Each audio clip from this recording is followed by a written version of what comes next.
এই আপনারা যেরকম আপনাদের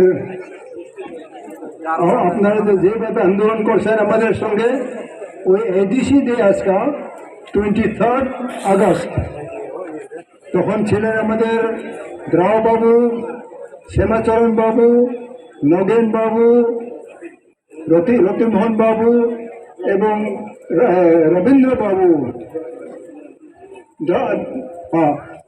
দ্রাও বাবু আমি প্রথমেই বলছি। আজকে আমরা আর কি কয়েকজন আছি, আমরা আপনাদের সহযোগিতায় লড়াই করিয়া প্রায় 34 বছর আগে আমরা এগিয়েছি।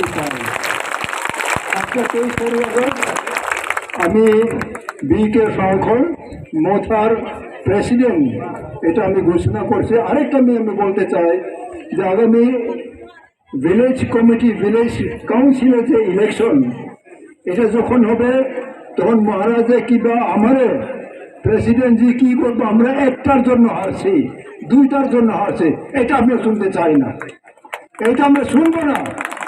আপনারা কি সম্মত হন নাকি এখানে যে আমরা 587 ভিলেজ কমিটি ত্রিপ্রমথা আমরা এটা চাই? আমরা বলতে পারবো আজকে আপনাদের সম্মুখে? একটার জন্য প্রেসিডেন্ট ও মহারাজ আমরা একটা দুইটার জন্য পাইছে না, এইটা যাতে কেউ না বলে। আজকে আমি আপনাদের শহর যোদ্ধা, আপনাদের শহর সোলজার্স, আমরা এখনো জীবিত আছি। কবে আমরা হয়ে যাবে তো কেউ বলতে পারতো না, কিন্তু আপনাদেরকে আমরা একটা জিনিস দিতে চাই।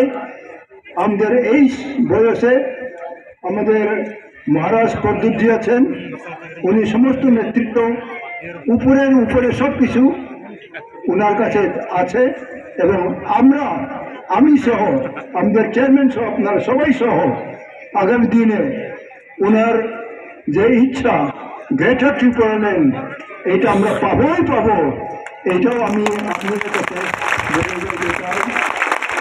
এবিসি কোনোদিন আমরা পাইব কেউ বিশ্বাস করে নাই। অনেক হাজার হাজার আমাদের সাপোর্টার বাঙালি আছে, নন ট্রাইবাল আছে, তারা বিরোধী করছে। পুরো সিপিএম, পুরো কংগ্রেস আমরা জীবন দেব এডিসি হইতে দেব না, কিন্তু আজকা এডিসি হয়েছে তো নাকি? আজকে আমাদের ফানসার যে উনি বললেন, ফানসার যে ভাষা একটা বাক্য বলছেন আমাদের যুবকরা, ওই থানসাতে আমরা সবাই থাকবো এবং আমরা গ্রেটার ত্রিপুরাল্যান্ড আমাদের মৃত্যুর আগেও যদি হইতে পারতাম তো আরো খুশি হব। এইগুলি আজকে বলে আমাদের চেয়ারম্যান এবং আমাদের চেয়ারম্যানকে আমি